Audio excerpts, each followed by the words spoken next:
Thanks for coming, everybody. To lead off the short, formal bit of the program, I'm going to invite Dorothy and John to come up for an open prayer and reading.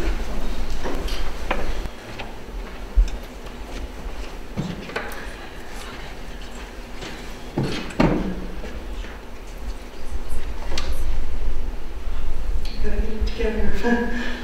I'm Dorothy. I'm Auntie Herma's oldest niece, and I don't think I like the old part much, but it is an honor for John, my husband, and I to participate this afternoon.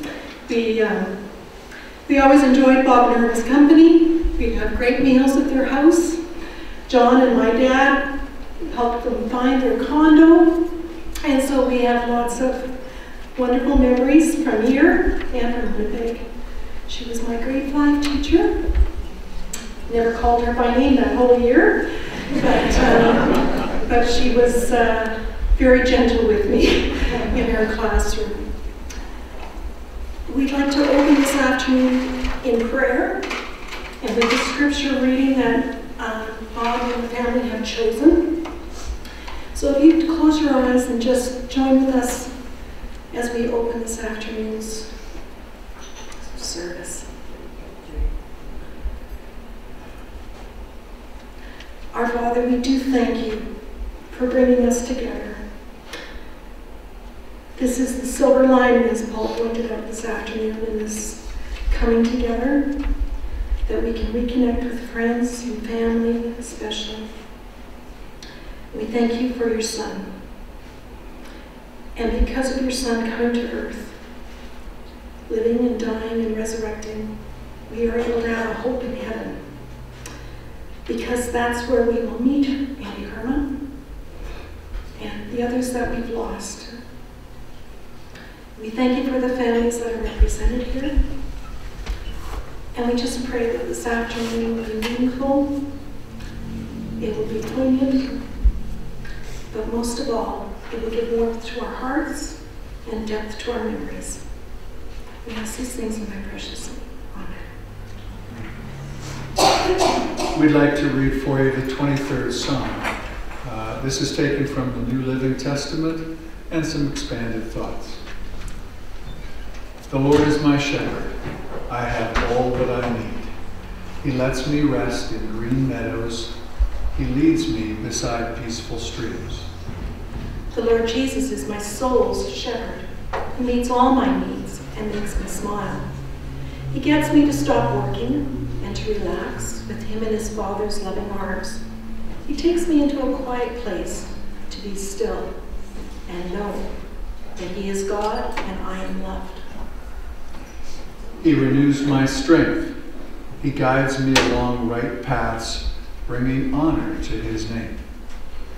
He heals and rejuvenates my whole being with his grace from the inside out. And he holds my hand at the crossroads and walks me onto the path of life. Even when I walk through the dark valley of death, I will not be afraid, for you are close beside me. Your rod and your staff protect and comfort me. Even though I go through dark and difficult times, I don't fear anything because you are with me. You discipline me in love and converse patiently with me to bring out the best in me. You prepare a feast for me in the presence of my enemies. You honor me by anointing my head with oil. My cup overflows with blessings. Surely your goodness and unfailing love will pursue me all the days of my life, and I will live in the house of the Lord forever. You prepare a celebration to bless and honor me right in front of my enemies. You anoint me with your Spirit to minister to others out of the overflow of your love to me. I can count on your generous favor and tender mercy coming to me wherever I go. I will live in the presence of Christ as his beloved in all things and at all times. So, I'm going to lead off. I just wanted to sort of set the tone for this by saying this is an emotional time. I'm going to do my best to hold it together. I have Kleenex in my pocket, but we're not looking at this as a time to mourn our losses. It's really meant to be a time to celebrate my mom's life. videos, which I think are still running there. I put it together and tried to choose images that illustrated my mom sort of in her prime. And so hopefully some of you will see yourselves in the images that are there and can remember better times for her. I was going to just start off with a short poem that I found called As We Look Back. As we look back over time and find ourselves wondering, did we remember to thank you enough for all you've done for us? For all the times you were by our sides to help and support us, to celebrate our successes, to understand our problems, and accept our defeats. Or for teaching us by your example the value of hard work, good judgment, courage, and integrity. We wonder if we ever thank you for the sacrifices you made to let us have the very best, and for the simple things like laughter, smiles, and times we shared. If we have forgotten to show our gratitude enough for all the things you did, we're thanking you now, and we're hoping you knew all along how much you meant to us. There's a range of people here who've meant different things to Cheryl and I and to Bob over the years. I wanted to share a short lifeline of my mom. And a lot of it will be familiar to those of you who know her best, but just to sort of set the stage for what she accomplished in her life. My mom was born in Enschede in Holland in February 6, 1945. That was a difficult time. 1945 was right at the end of the war. And many of you may know Holland was occupied, and the town where she was born, Enschede, is about 1 kilometer from the German border. The famous story of my mom is that while she was in the hospital, an American bomb dropped in the immediate vicinity and all the windows were smashed, and including landing in her crib. The other thing that we think about that time is that that was a very difficult life for the people in Holland at that time. It was called the Starvation Winter. The Germans were in retreat, and people, including pregnant mothers, were starving. And we actually wonder whether that may have had some impact on her health in her lifetime, because that's been fairly well studied. Nonetheless, life carried on, and she moved with her family to Winnipeg in 1954 when she was age 9. They grew up on Strood Avenue. One of her neighbors, Jenny, is here today, who grew up next door to her on Strood. Her family attended and participated in the Salvation Army, and she actually attended River Collegiate many years before Cheryl and I attended that school. It was when it was newly opened, I think. She went to post-secondary education, obtained her teacher's certificate, and then began her career teaching at Maple Leaf School, elementary. She married our father, John Gibson, when she was 20 years old, so young and perhaps naive at the time about the world, and gave birth to twin children. You're looking at them here. When she was age 23 at the Women's Pavilion at the Health Science Center. One of them, where I later trained and did my obstetrics rotations. Life is life. She ended up being separated with the dissolution of her marriage in 1974. She then went back to university full-time for a year and completed her Bachelor of Education and ultimately her pre-master's degree in special education. So she was an accomplished student.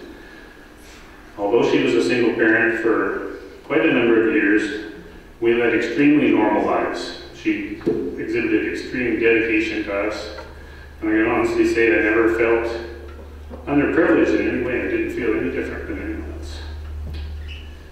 She had occasional dating in those initial years, but nobody really stood out until she met Bob. She had a few on-again, off-again relationships, but nothing serious. She and Bob had a Parents Without Partners event in the early 80s, and eventually the destiny became clear, and she remarried in the fall of 1986 when she was 41 years old.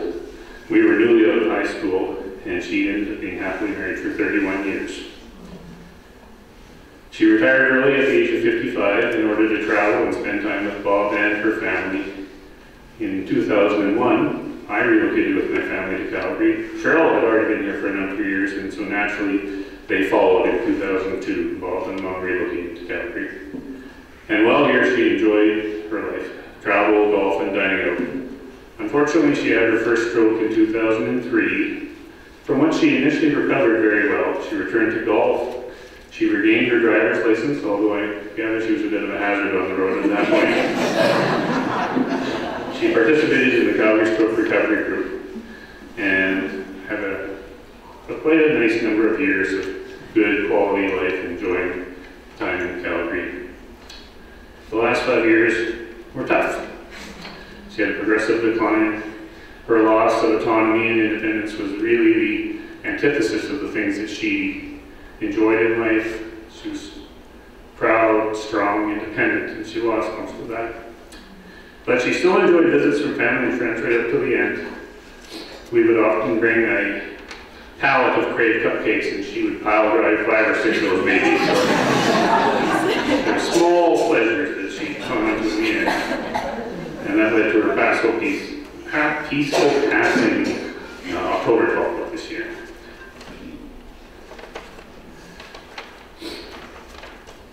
Lots of things I appreciate about my mom.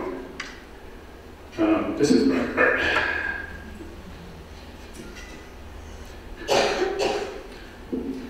She certainly provided unconditional love, provided Cheryl and I with a very solid foundation.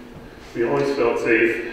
She fostered our self-confidence, and she showed sacrifice in her role as a parent for us. And more than anything else, I think she was a role model. And she taught us a code of conduct for life. I've been explaining that to a few people in the last couple of weeks, but she was really a model of strength and perseverance. When I think about it, she was really, her motto in some ways was no complaints and no excuses. She rarely complained, and she didn't make excuses for anything. She taught us to always do our very best at whatever we do, whether that's at your job or running a dinner party for your friends and family.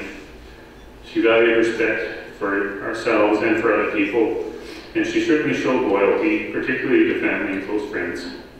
And she exhibited a love of life, living it to the fullest, and was able to find fun in almost any circumstance.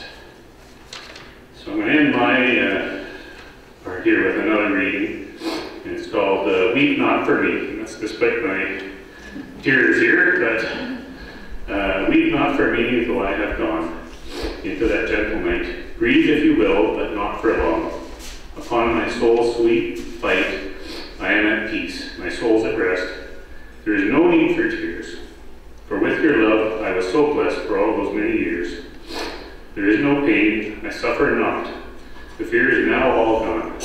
Put now those things out of your thoughts. In your memory I live on. Remember not my fight for breath. Remember not the strife.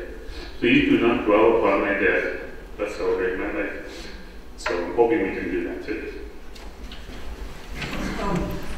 There's going to be some similar themes too. Paul and I didn't totally coordinate what we were going to say, but maybe that's the twin connection happening here that we both have similar thoughts on our mom. But I just want to talk a little bit about how my mom impacted me and the way I like to remember her as well. She was a really strong, a very caring, and a beautiful person. And she truly loved us. We knew that unquestionably. And she liked nothing more than being a grandparent to our kids. She didn't deserve the tough times and fate that she's had, particularly over the last 5 years.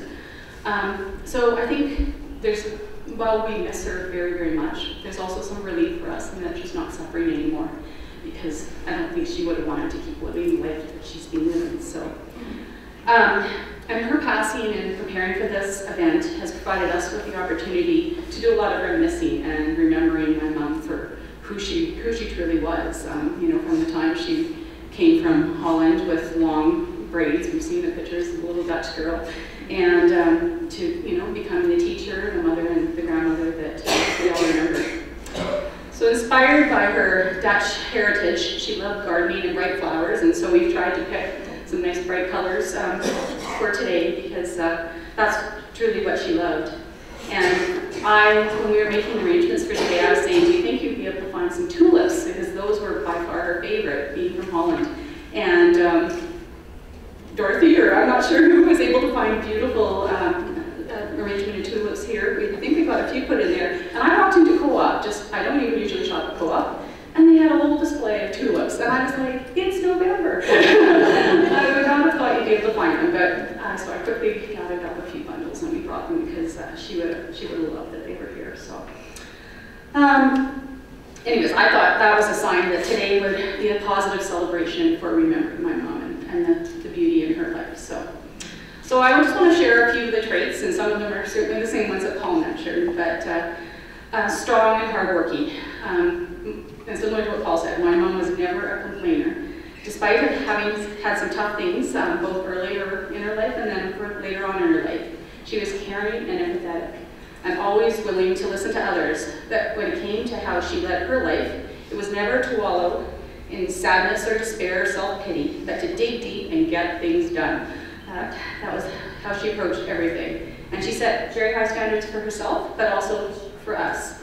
And she taught us the value of both hard work and the joy and rewards of after your hard work, you could enjoy them through travel, home improvements, and enjoyable dinners at home and out with family and friends.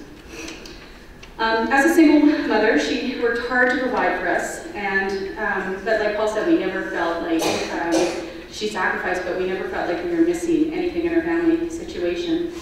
She put our needs first and would work long hours in the night, marking her papers, planning her next day. But that was often because after she'd taken us to our events and our practices, and then come home, and I still remember her in our den sitting there doing all her work late into the night. She truly loved being a teacher and took pride in setting up her classroom each year and creating a positive and bright learning environment for the students. I remember long hours working on Christmas concert, and her friends and her having many long discussions, or I used to call them gossip sessions, about all the students and what was going on, but in order to help them. And never did she ever complain about the hard work of being a teacher. And as a grandparent, she loved playing games, reading, and interacting with her children. She helped instill in them a love of learning and pride in doing a good job, with true anticipation and excitement at report card time, followed by monetary and ice cream rewards. The second description I have for my mom is an independent role model. Again, as a parent, and I didn't at the time understand how overwhelming and exhausting parenting can be, but she never faltered under that weight. It's not to say she was perfect. She and I in particular had quite our tumultuous times during my teenage years. But I never questioned her love, support, or her belief in me. And those times have taught me many things that I referenced raising my own two daughters, such as arguing over putting on clown makeup to hide my freckles. Was really a useless task because I would just put it on when I left the house if she didn't like it. And trying to talk me into buying outfits that I really didn't like because she could waste her money on them, but I wasn't going to wear them anyways. So I think Ron usually might relate to some of that. But the biggest thing she taught me as a mother was the importance of being able to stand on my own 2 feet and support myself. She was not what nowadays we often refer to as a helicopter parent, but she set boundaries and expectations and then gave us the room to grow, explore, and make our own mistakes. While some of her trust and boundaries were definitely broken at times, I also felt a strong desire to not let her down. And along with that and a bit of luck, I think it's prevented both of us from making too many major mistakes in our lives. My mom modeled balance as well between having a warm and welcoming home, time with family, friendships, work, and play. She allowed herself to grow, not only as a mother, but as an independent woman, taking time for work, hobbies, friendship, and even romance. When Bob entered her life, she showed me what being in love in a respectful relationship looked like. And as a grandmother, she provided me with guidance and support in becoming a mother myself. As her health declined and her dementia increased, our roles started to change, and it was hard to watch her fight a losing battle for her independence. Stubborn is a word we've all used at times to describe her, and as Bob likes to say, this is attributable to her Dutch roots. As he says, wooden shoes, wooden head, wouldn't listen. But when I think back on some of the difficult times now, I really can't blame her stubbornness and for trying to remain the strong, independent person she was. So the last thing I wanted to talk about my mom is I would always considered her a really proud and classy lady. She wasn't vain, but she liked nice things, and she cared about looking dressed and well-dressed and pulled together. She would always invest in a few high-quality items each season, ensure that her hair was curled and her perfume was on before heading out to work or to an evening out. This was something she thought Paul and I should emulate, and I still remember when we headed to the Netherlands for the first time and being forced to wear our Sunday best. I don't know if you remember this, but I remember you wore a skirt, I hated it. And you were in a stiff shirt that was all about going over the pond and meeting up with relatives there. We needed to look good. So now I dress for comfort when I travel, but she always would dress up, and that was important to her, and I respect that about her. She also loved a man in a suit, and when she met Bob, I remember her talking about him being the best dressed man in the room. I knew how today she'd be so happy seeing Paul and Ross and Bob all in suits and ties, so that's a nice tribute to her today, because she definitely liked that. And when she moved into the Millrise long-term care and they started to do her laundry, it was pretty easy to keep her stuff straight, because pretty much every label in her clothes said Talbots. Anyways, I'm blaming her designer label obsession with my own winter's addiction. Either that or it's Jude's fault. Anyway, so I guess just in terms of other things, we've been drinking coffee out of our pottery mugs in her honor for a long time, because she loved to have nice pottery mugs and fine china for her amazing meals that she cooked. And I'm just glad that over the last number of years since they did retire, that her and Bob were able to take some time for enjoyment, for travel, and buying a luxury red car, and a few things like that allowed them to live in the moment and enjoy life after she did suffer from her first stroke. So we're here today because this is the place that my mom wanted this celebration to be. She loved her Parkland condo, and I know there's a number of people from Parkland that are here. And of course, to our place, this was the way she got by. And she loved Fish Creek, and she loved driving by here, and she would say, "Oh, that's the place, okay?" So we're here. And she also loved nothing more than to have all her family and friends and grandchildren together. She loved it when we were all together. And thank you all for granting that kind of wish for her, and I know she'll be smiling down on us right now for that. So I want to thank everyone for coming. And I think the grandchildren now have a few comments.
We were gonna try to keep together. So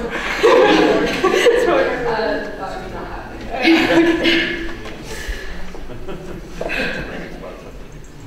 No, it's okay. Our grandma has always been a huge part of our lives, and we want to share the impact she's had on us with you all today. Even though the memories we have of our grandma don't date back to before her first stroke, the love she so deeply had for us never faltered. As you all know, Grandma Herma was a teacher. She used this natural gift to inspire a love of learning in her grandchildren. Some of my earliest memories include many trips to the YMCA library, memory games, and a ton of puzzles. We quickly learned she cared a lot about how much effort we put into school, and as Mom said, $20 bills received after good report cards was a pretty good motivation. One of my fondest memories with Grandma and Grandpa were our weekly Thursday night dinners at their Parkland condo. They'd pick us up from school in their always way too overheated car with CBC News playing in the background, and Bronte and I would proceed to see how far we could lower the window until one of them noticed. I'll never eat pork buns and green corn again without thinking of those dinners. I might have eaten too much though, as Grandma never failed to point out how I needed to lose my awkward childhood Buddha belly. Leave it to grandmas to be brutally honest with me. I forgave her eventually. But in all seriousness, Grandma has been one of my biggest support systems, or one of the biggest support systems in our lives. She motivated us to always put our best foot forward, knowing she was on the sidelines cheering us on. When I joined choir and discovered my passion for singing, Grandma was pretty much literally front row at every concert. As her health began to decline, the ability for her to attend became a challenge. The year she was unable to come to a choir concert, she was heartbroken. Her stubborn nature and endless love for us made it so hard for her to accept that she'd have to miss out on her grandchildren's achievements. Even though it got difficult, we never questioned her love and desire to be part of our lives. We can all say that over the past years, dementia shadowed over the woman she was. But Grandma always shone through most when her grandchildren would come visit her at Millrise Place, and her face would literally light up when she laid eyes on us. What we know to be true is that Grandma absolutely loved being a grandma. Thank you for all that you brought to our lives, Grandma. You've impacted us in ways we can't describe, and that will always stay in our hearts forever. We love you.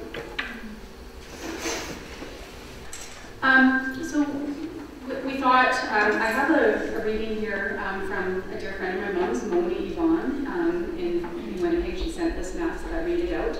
And this is going on for a little bit longer than I think we thought, but that's okay. If anybody else now or after would like to come up and say something, I know Ross wants to as well.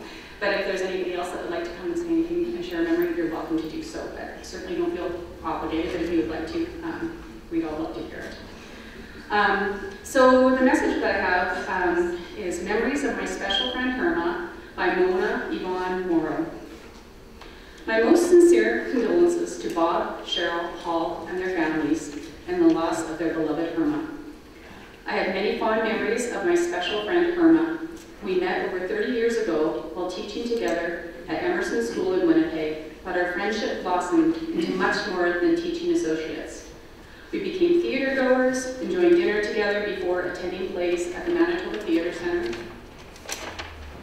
We were shopping buddies, spending the entire day finding that perfect outfit and always taking time for a delicious lunch, complete with sacher torte for dessert. Don't worry, Bob, I've already given you this food.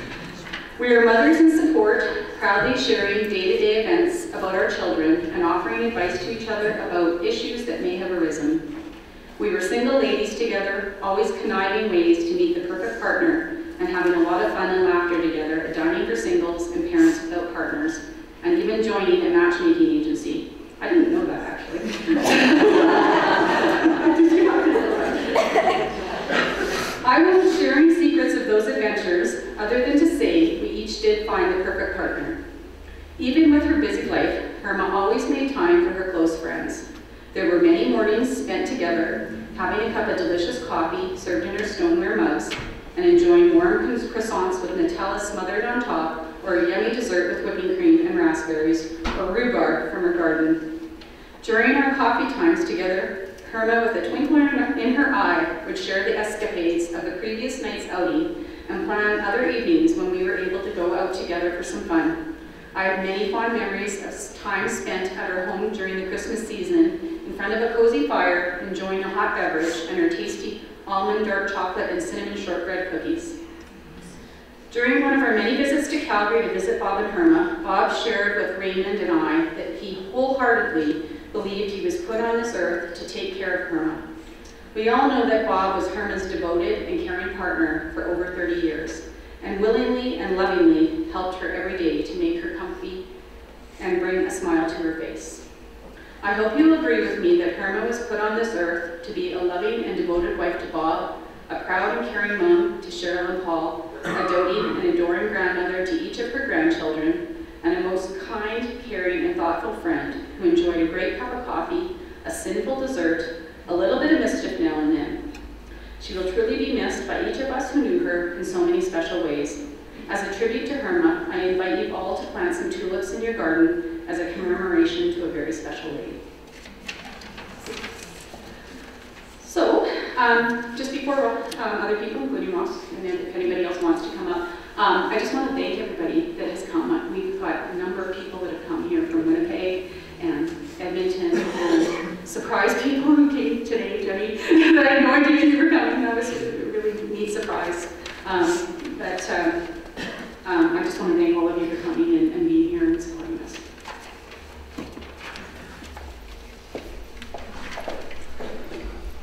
Hi, everybody. I'm Ross, Cheryl's husband. Even though, well, I'm going to lay claim to the fact that even though I'm her only son-in-law, that I'm her favorite son-in-law. As you heard the theme, Herma was a very strong-willed person, very proud, and very given. One thing that struck me about her, she was both mother and father in a lot of cases. She really was leading a great path for her children, and I felt very welcome, and a great part of my experience growing up was being around her. She had a very warm and welcoming home, very clean, very meticulous. There was always nice music playing in the background. Candles would give way to lamps, and the smell of cinnamon would be in the air, or a meal prepared that was exceptional. She was an exceptional cook, and she found, or I found myself finding any way I could to be able to be invited to those dinners. And I would be making my way into, sneaking my way into, I recall even there was a snowstorm, and I made sure that I was going to be a part of staying over that entire weekend for that snowstorm in Winnipeg.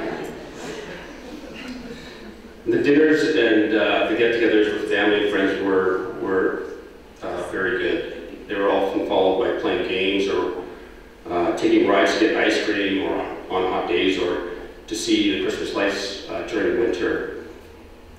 But I gotta say, it wasn't always like this. First time I met Herma, and I can now relate to this story because my kids are bringing boys home. But I remember coming to the door, and she didn't say a word. It was awkward. Not even a pause. It was just I think I started shaving at 5, and she saw me as a 17-year-old and thinking, this guy's like 50. And I think I had a mustache, and I had my shirt on. Maybe I shouldn't have unbuttoned it to the navel. I don't know. But she opened the door, and I said, "Hi, Mrs. Gibson, how are you?" And she didn't say a word. It wasn't even awkward. It was just crazy. And I said, "Well, I'm here for Cheryl. Is Cheryl here?" She still didn't say a word. Just slowly closed the door. So Cheryl finally came to the door. We actually went on a shopping spree that day, and I remember driving away out of her driveway and said, "It was nice meeting your mom. I think that went over really well." So over several months, she kind of got used to me, and we got to a point where she would introduce me to family and friends because I kept coming around. But she could never remember my first name, and she introduced me to you know, some of the folks that were even here today as Allegro. And you say Allegro means fast. And then she'd say, he's Italian. And I'd say, yes, that's because my family comes from Italy.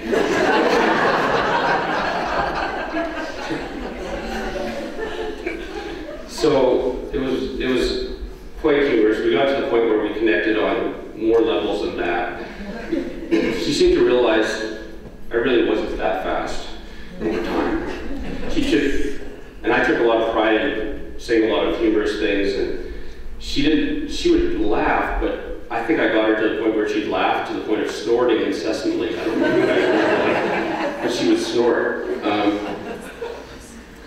And it got to the point where I didn't have to find creative ways to get invited to dinner. I would actually be expected to be at dinner, so it became quite nice for me. And over the years, Cheryl and I would have some breakups and things like that. I went through periods of not only finding myself missing Cheryl, but I find myself missing being part of Cheryl's family, and in particular Herma, because she always made it feel like a home. And you know, I always appreciated the fact that she made me feel as welcome as she did. As we entered married life and had children, I was very proud of the fact that my girls had a loving and caring grandmother. I was very happy and felt blessed that Herma and Bob had moved to Calgary, and they played such a big role for our children, not only babysitting, but taking them to the playground and being at those children's events for them. And you probably see some of the pictures today of some of those events, and I'm sure they stick very fondly into the memory of my children. And for that, I'm very grateful.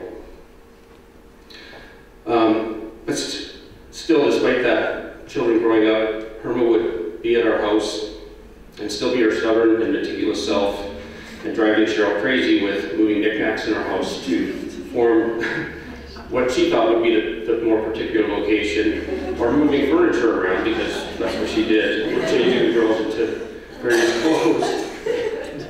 So I would come home almost on a daily basis, and I'd find Cheryl moving furniture back to where it was.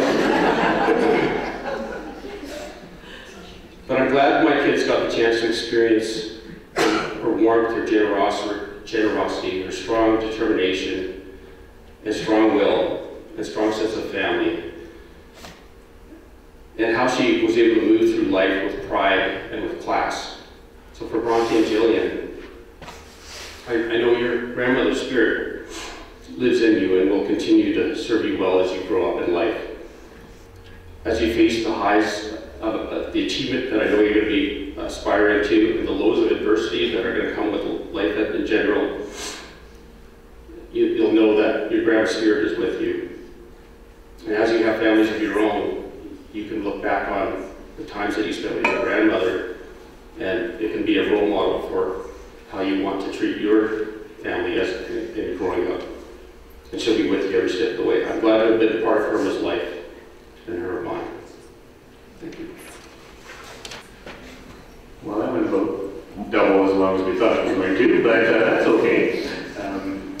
That's the end of the formal part of the program. Anyone else who has special memories or thoughts, wants to share them with the whole group, please feel free to come up and use the microphone. Otherwise, I'll just encourage you to share it with people at your table or with each other. We're going to leave the videos running here, and lunch, I think, will be served in short order. So, again, thanks everybody for coming today.